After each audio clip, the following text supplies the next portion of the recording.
బయలుదేరి ఎంతమంది ఉన్నారు? గోరికొండ బయలుదేరి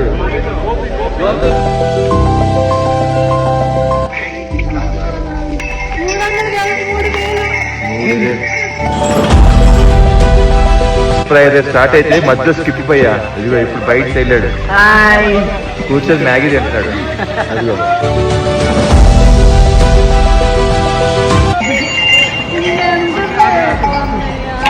ఇంకా 8 కిలోమీటర్స్ వచ్చేసా. హ్యాండ్స్ ఫ్రీజ్ అయ్యి మ్యాగీ పాయింట్ దగ్గరికి వచ్చి హ్యాండ్స్ ఫ్రీజ్ చేసుకుంటాం. చూడండి అంత టెంపరేచర్ ఉంది ఇక్కడ, బాగా చలిగా ఉంది.